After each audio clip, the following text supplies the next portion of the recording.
The FDA approved a new coronavirus vaccine. Morocco's government has been slow to accept aid. And in Portugal, a new river flowed, but it wasn't water. I'm Jeff Pierre, and this is The 7 from The Washington Post. It's Tuesday, September 12th. Let's get you caught up with today's 7 stories.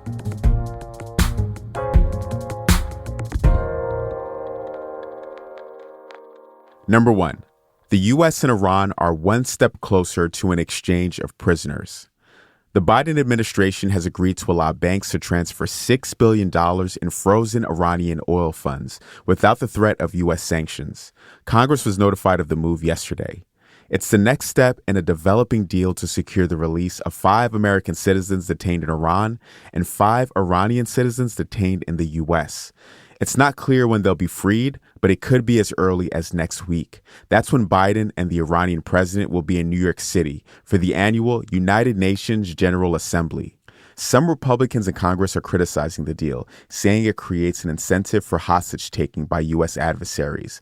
But it's a major breakthrough in relations between the two countries, who have also been discussing new limits to Iran's nuclear program.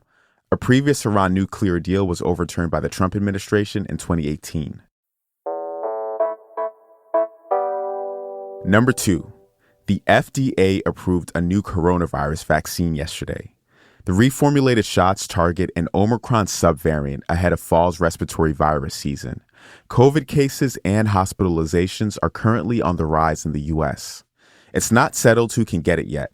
The FDA cleared it for anyone 6 months and older, but the CDC, whose advisory panel meets today, may recommend a more targeted approach. There's some debate among experts about the best strategy to reach the most vulnerable groups. The vaccines will be free for most Americans, those with private insurance, Medicaid, or Medicare. And with CDC approval, they should be available later this week. Number 3. The Moroccan government has been slow to accept earthquake aid from foreign countries. Rescue efforts are continuing in Morocco, where the death toll from Friday's 6.8 magnitude earthquake is approaching 3,000. But Morocco has yet to accept aid from the United Nations and countries offering help, including France, Germany, Italy, and the U.S. It did allow rescue workers from Britain, Qatar, Spain, and the UAE, which Morocco's interior ministry called friendly countries. But a 50-person team at a German airport was sent home after their offer for help was not taken up. The reluctance has baffled foreign officials, but Morocco may be sensitive about letting in foreign aid workers who may scrutinize the government's handling of the disaster. Meanwhile, the time to rescue survivors is running out. Number 4. The Justice Department's antitrust trial against Google begins today. It's a landmark case. The 10-week trial will determine whether Google used its popular search engine's 90% market share to illegally throttle competitors in search and advertising. It's the first case of its kind against a major tech company in more than 20 years. Washington is increasingly focusing on the market dominance of Silicon Valley giants and whether that dominance is stifling competition and innovation in the next generation of technology. The outcome could affect the tech landscape and Google's reach for the next decade and beyond.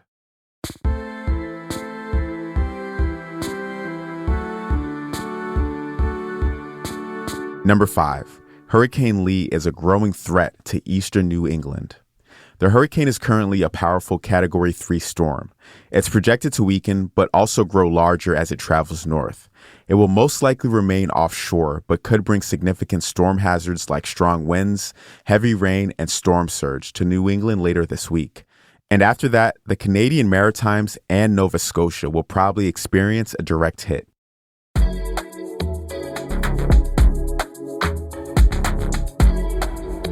Number 6. Drew Barrymore is bringing back her talk show amid the Hollywood strikes. Barrymore restarted her daytime talk show yesterday, drawing intense criticism and picketing outside the show's taping in New York City. They have chosen to cross Union lines and film despite the fact that we're having a strike here. It's all for one and one for all. So if one doesn't do, then it hurts us all, sadly, in this situation. And even though there are crew members who desperately need work, if we don't stick together against the studios, we won't be able to get fair wages that we deserve. The show is technically not a part of the Hollywood strike, and Barrymore said that she will not violate strike rules by discussing or promoting struck shows. But her talk show's writers have been on strike since May with the Writers Guild of America. The union remains locked in negotiations with studios over issues including residuals from streaming shows and the use of AI. You hear that? That's the sound of 600,000 gallons of free wine flowing down the street. Number 7 takes us to the Portuguese town of São Lourenço do Bairro. Those sounds come from a video from a user on X, formerly known as Twitter. On Sunday, 2 tanks of wine belonging to a distillery burst and created a raging red river. It was enough wine to fill an Olympic-sized pool. Firefighters diverted the river into a wastewater treatment plant, but people are still worried about the environmental impact. If it makes you feel any better, the wasted wine was destined to be destroyed anyway. Lower demand for wine has created a massive surplus this year, so there's plenty more where that came from. You're all caught up. Don't forget that a great way to stay on top of the news and to support this show is to get a subscription to the Washington Post. We cover a range of topics from sports to politics to even wine rivers. To sign up, go to WashingtonPost.com/subscribe. I'm Jeff Pierre, and I will meet you back here tomorrow.